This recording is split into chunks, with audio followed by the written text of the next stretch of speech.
¿Qué tal? ¿Cómo están? Vamos a hablar sobre la macro, un poco una actualización de lo que estamos viendo, más que nada en el mercado de Estados Unidos, en Europa, lo que está sucediendo y lo que está sucediendo en Argentina y dónde podemos ver el valor, digamos, dónde vemos oportunidades de valor. En primer lugar, para actualizarnos, que hace unas semanas, si bien los que me siguen o los que están en Trader Pro, lo venimos siguiendo día a día en el Morning Call, los diferentes datos que van surgiendo. Principalmente, ¿qué estamos viendo? Seguimos en la línea de la suba de tasas, ahora la Fed nuevamente con un discurso que algunos entienden que es un poco más blando, otros entendemos que sigue siendo bastante agresivo y que sigue en la misma línea que seguía antes, digamos, que venía antes, no hubo cambios ahí. Lo que hace es refrescar un poco la fortaleza del discurso, Powell, y mencionar nuevamente que el objetivo es el 2%, que los objetivos no se cambian porque si no se pierde seriedad, se pierde todo básicamente. Si vos tenés un objetivo del 2% y ves que no llegás o que está difícil, entonces bueno, entonces lo cambiamos a 3, es muy difícil después pedir credibilidad. Entonces, para llegar a ese 2%, lo que se está haciendo es hablando ya no de la suba de tasas, sino hablando de la tasa terminal, o sea, en qué nivel de tasa se va a dejar de subir la tasa, propiamente dicho. Y ahí el comité abierto subió ese forecast, digamos, a 5, un poco por encima de 5 puntos porcentuales. 5 o 10 es lo que estiman. Puede cambiar, sí, pero igualmente 5 o 10 es un número que es un número restrictivo, es un número que pone a la economía en una zona de recesión y que la duda o lo que surge luego es cuánto tiempo se va a mantener en ese 5% las tasas. Lo que dice la Fed, y si vemos lo que está sucediendo en Europa con el Banco Central Europeo y con Inglaterra, o sea, el Reino Unido, lo que están estimando es que van a tener que mantener las tasas durante un tiempo más largo de lo que está estimando el mercado.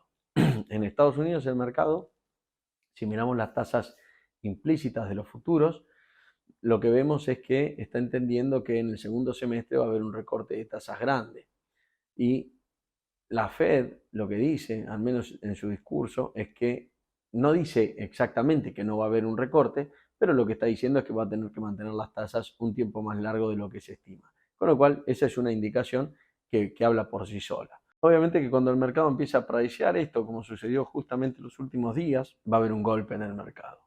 Y después tenemos que pensar otra cosa. Toda esta suba de tasas que vimos durante este año, la vamos a cosechar durante el año 2023. O sea, generalmente hay un retardo, un retraso de 6 meses más o menos entre la suba de tasas y el impacto en la economía real. Y a su vez, tenemos que ver cómo eso y qué implicancias tienen en el mercado.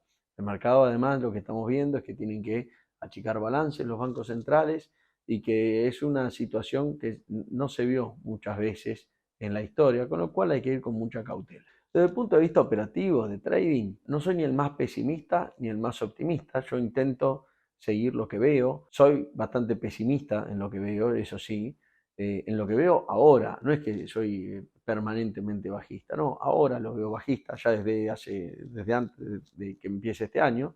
Y no creo en esto o en estas frases, yo diría, más prefabricadas, ¿no? La bolsa es para arriba. Creo que tienen un halo de marketing, ¿no? Siempre queda más lindo esperar que la bolsa suba a decir o creer que la bolsa va a bajar. Lo digo siempre. Pero la bolsa no es siempre para arriba, esa es la realidad. Cuando uno habla de inversiones a largo plazo, bueno, pero si vas para largo te va a ir bien, no. Es decir, depende en qué momento hayas comprado. Si vos miras un gráfico de largo plazo, de muy largo plazo, vas a ver que el gráfico parece ser que va para arriba. Pero si no lo miras tan de largo plazo, no miras desde el año 1930 al 2020, sino que empezás a mirar qué sucedió durante toda la década de los 70, toda la década de los 80, toda la década del 2000, vas a ver que no es tan color de rosas todo. De hecho, las bajas o los años 70, hubo gente y hubo inversores que tuvieron 20 años y al final de los 20 años estaban igual que como empezaron, en términos nominales y de dólares. Entonces, cuando uno ve eso, claramente 20 años es el largo plazo para cualquiera y es un plazo muy largo para estar en cero. Entonces, no es que uno bueno, si compra mejor, mejor, pero si uno compra mal, a la larga todo va para arriba. Eso es una patraña, básicamente, para vender, como cualquier producto. Pero la realidad es que la bolsa, si bien sube, si bien es esperable, si uno toma ciertos periodos, el índice dio rendimiento positivo, y si uno mira a más largo plazo es verdad que el índice da positivo, también hay que pensar que la vida de uno es limitada y es solamente un pedacito de esa historia. Entonces hay que tener cuidado con el momento en que nos metemos. Digamos, no es gratis tomar malas decisiones. Y esto va relacionado un poco con analizar el mercado de pesos, como yo mencioné en otro video. Pensar o medir el índice Merval en pesos tiene sentido quizás desde el punto de vista técnico para ver en dónde estamos, pero ojo con eso, porque ahí hay un tema de rentabilidad, de que los pesos le tienen que ganar al dólar, pero hay un tema más importante, que es que el riesgo valga la pena. Cuando uno se está posicionando en pesos, está asumiendo un riesgo de tipo de cambio. ¿Cuál es ese riesgo? Que el tipo de cambio suba fuertemente, básicamente. Ahora, ¿qué rendimiento le tenemos que pedir a esos pesos que nos justifique asumir ese riesgo? La pregunta, básicamente, es como, vamos a hacer una analogía. Cuando uno va a jugar a la ruleta, dice, bueno, yo juego una ruleta, paga 36 veces el número, ¿no? El pleno. Y hay 37 números. Entonces sabemos que si jugamos todos los números, siempre vamos a perder el 2,7%, que es 37 números sobre 36 unidades que paga. Es ese diferencial de 1. Entonces, no es lo mismo estar invirtiendo 1 para ganar 1 o invirtiendo 1 para ganar 2, es decir, arriesgando 1 para ganar 1, arriesgando 1 para ganar 2, que arriesgando 5 para ganar 1. Y eso es lo que tenemos que determinar en este tipo de inversiones, cuando invertimos peso contra dólar. Y para eso nos tenemos que alejar un poco del análisis cualitativo de la macro. Yo recomiendo, al menos me parece a mí, y buscar algunos indicadores que nos marquen un poco el camino. Estos indicadores pueden ser la volatilidad del tipo de cambio, puede ser la volatilidad de los bonos, no tanto las noticias. Me alejaría de eso, genera mucho ruido y poca información. O sea, las noticias del día a día es ruido y poca información. Nosotros lo decíamos en Trader Pro y en Rudolf Club en los webinars, cuando cambió el Ministerio de Economía en Argentina, que cambiamos tuvo Guzmán, Batakis, Massa. Cuando ya estaba el rumor de Massa, decíamos que era de lo posible la mejor noticia que había dentro, entiéndase, de lo posible. No solamente el nombre propio, o sea, no porque nos guste Massa o porque a mí me guste Massa, ni mucho menos. Yo, de hecho, intento no meter el tema política en el medio, si bien entiendo que la política económica hay que prestarle atención, pero trato de no meter este tema de las noticias y demás, porque la verdad es que generan ruido y no generan información. Pero si uno entendía lo que estaba sucediendo en el mercado estaba en los valores que estaba por la incertidumbre. Y la incertidumbre no es solamente que haya alguien malo o alguien que al mercado no le gusta, es el desconocimiento de no saber dónde está el piso. Entonces, básicamente eso era la incertidumbre. Entonces, lo que decíamos era, venga quien venga, va a quitar incertidumbre. Después puede quedar la certidumbre de que es malo, pero al menos uno sabe cuál es el piso. Y eso es lo que el mercado estaba esperando. Cuando esa noticia fue avanzando, o sea, esas noticias, esos hechos fueron avanzando, y vimos que había un ministro de Economía que ahí lo que tenemos es el mainstream, digamos, lo que son las noticias en sí y lo que es el análisis del mercado. Si nosotros entendemos dónde está posicionado el mercado, sabemos lo que está viendo y sabemos en qué momento o básicamente dónde van a estar comprando. Y por otro lado tenemos las noticias que dicen, bueno, pero al final Massa es Sky y es un panqueque y qué sé yo, y que al final cambia el nombre pero las políticas son las mismas. Sí y no, porque la bolsa es un juego de expectativas y lo que estamos viendo obviamente es que, y esto pasa en todos lados, digamos, el político dice lo que puede decir, pero hace lo que piensa, ¿no? No hace lo que dice, básicamente, dice lo que puede decir. Entonces, lo que estaba diciendo tiene un discurso y después lo que vemos en los hechos es que va haciendo otra cosa. Obviamente que generalmente no es el ideal de lo que el más ortodoxo esperaría o lo que el más liberal buscaría. Es el arte de hacer lo posible con las herramientas que hay sin que vuele todo por el aire, ¿no? Y alguno me dirá, bueno, pero si hacen esto no puede volar por el aire. Bueno, es un tema de expectativas, es un tema de realidad. Yo lo que estoy tratando de hacer es alejarnos del ruido ese, y decir, mira, viene un ministro de Economía que no es economista, que es abogado, se entiende, y administró algunas variables, puso un viceministro que tenía una idea bastante clara de lo que buscaba, que dentro de los nombres que había dando vueltas era lo mejorcito, entiendo que había. Eh, Entiéndase, dentro de lo que había dando vueltas y que estaban dispuestos a aceptar, etcétera, etcétera, ¿no? En las condiciones dadas. Y lo que estamos viendo es que, digamos, las variables macro se están conteniendo. Algunos me dirán, bueno, pero el dólar, están validando un dólar altísimo y el 2,70, vale 2,75 el dólar. Sí, es verdad, es así, pero bueno, es lo que decía antes, es lo que hay. O sea, dólares a 200 no existen, lo sabemos todos. Entonces, lo que hay son dólares a 2,75 o a 300, digamos. No se puede tapar el sol con la mano. Entonces, en esa línea se está manteniendo. Ahora, si me tengo que parar y pensar qué va a pasar a futuro, obviamente que esto hay que solucionarlo de alguna forma, y que generalmente la forma va a ser, en algún momento, creo yo, entiendo, puede ser un cimbronazo del tipo de cambio, ajuste de las variables macro. Creo que lo que se está haciendo ahora es el paso previo, que igualmente hay que hacerlo, es decir, reducir déficit fiscal, acomodar algunas variables, para después poder hacer lo que sigue. No se puede hacer una devaluación si no se ajustan primero ciertas variables.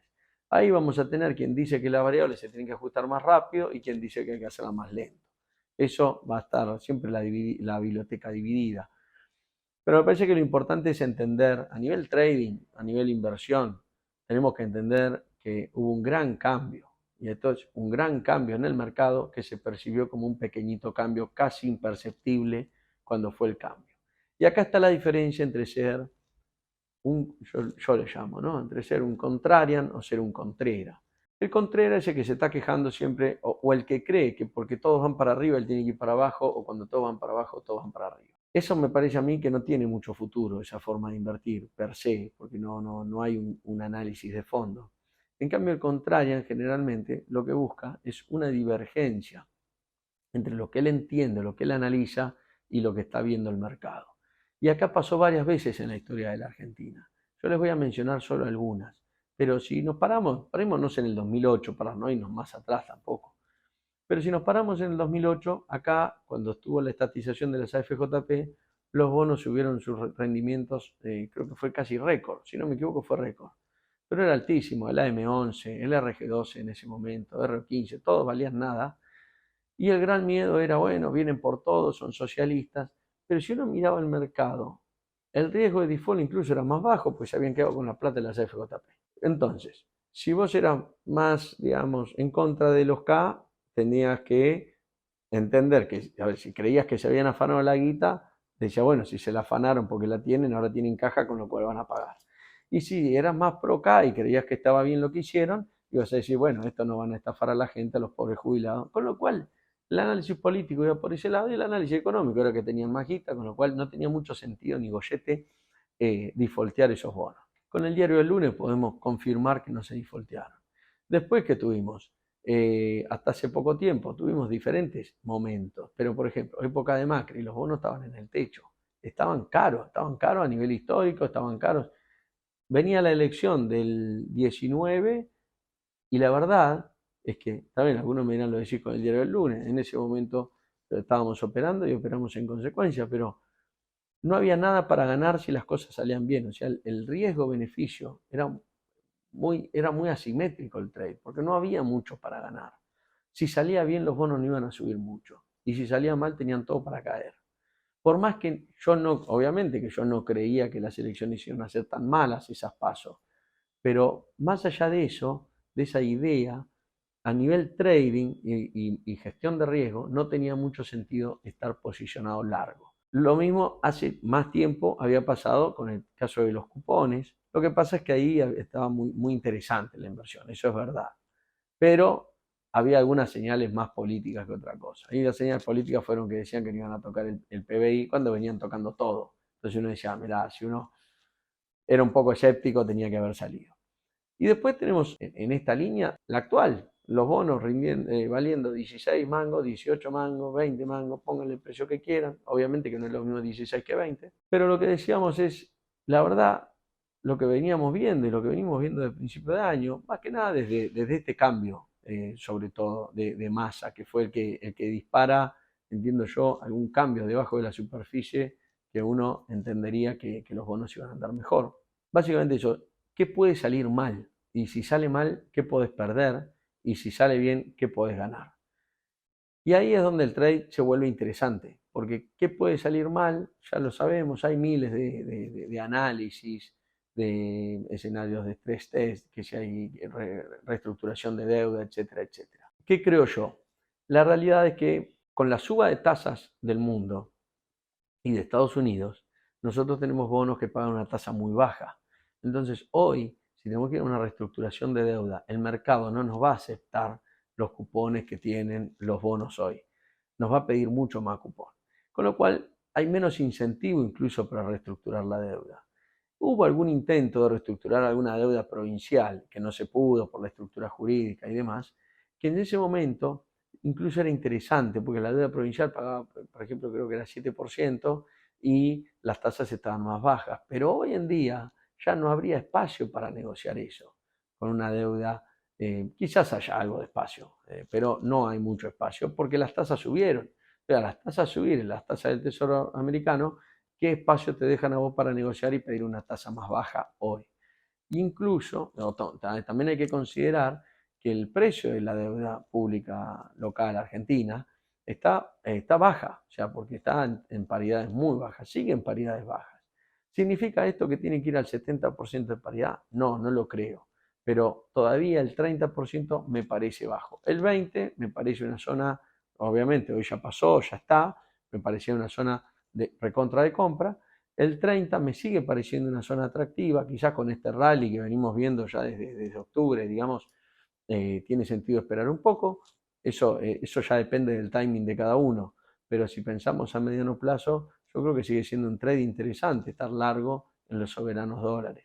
Y ahí en los soberanos dólar contra soberanos peso hay una diferencia, y es que el tema de peso yo creo que se tiene que solucionar. Tenemos la volatilidad del tipo de cambio que hay que considerar también, que es lo que tira muy abajo este rendimiento, ¿no? O sea, cuando ajustamos riesgo por rentabilidad, me parece que ahí la ecuación en pesos no termina de cerrarme, al menos a mí. Y después tenemos los corporativos. Los corporativos en dólares, si bien hay algunas cositas ahí, me parece que en términos generales están caros. O sea, en términos generales, el soberano está barato y el corporativo ha quedado caro. Hay una situación también que hace que los fondos están muy encorsetados, tienen pocas opciones y son compradores y holders de esos bonos. Pero si no, me parece que en el mundo hay mejores alternativas. De hecho, Estados Unidos tiene bonos corporativos con mejor calificación y que rinden bastante más o rinden lo mismo. Y no tiene sentido, me parece, meterse en bonos. Incluso hay bonos locales que son empresas que cobran pesos, que las tienen que cambiar a dólares para después pagar los dólares. Me parece que eso es un problema casi seguro. Digamos, me parece que no tiene sentido correr o asumir ese riesgo frente al pago que ofrecen. Con lo cual, a mí me parece que bonos corporativos de diferentes países, o de Estados Unidos incluso, son más interesantes, y me parece que soberanos argentinos son interesantes.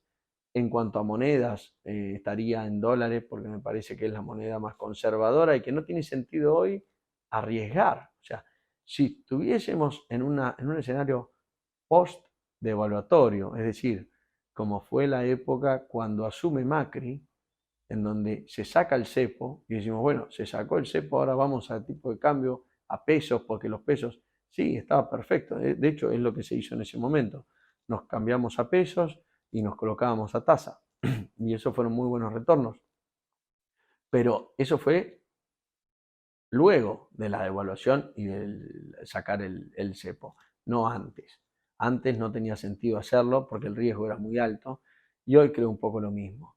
Y hoy estar vendido en contratos, o sea, en futuros y demás, creo que hay opciones que generan tasa y que le compiten muy bien a ese riesgo de estar vendido en futuros. Y que se entienda esto, no estoy diciendo que no se pueda ganar, porque más de uno me puede decir, no, pero yo hace un mes que vengo vendido y la estoy levantando en pala, y está perfecto. Yo lo que estoy diciendo es, además acá hay que diferenciar lo que es inversión más estratégica de lo que es más trading, pero acá lo que estoy diciendo es si medimos la rentabilidad por el riesgo, o sea, ajustamos la rentabilidad que estamos obteniendo por lo que estamos arriesgando. Y si hacemos ese número, me parece que el trade se vuelve bastante asimétrico y tenemos más probabilidades de perder que de ganar. Que no significa que no ganemos, significa que las probabilidades las tenemos en contra. Entonces, ¿qué significa? Que si hacemos 10 veces la misma operación, cuando nos sacudan, nos van a sacudir fuerte. Y tenemos más chance de que nos sacudan que de las veces que podemos ganar. Es todo por este video, nos vemos en el próximo.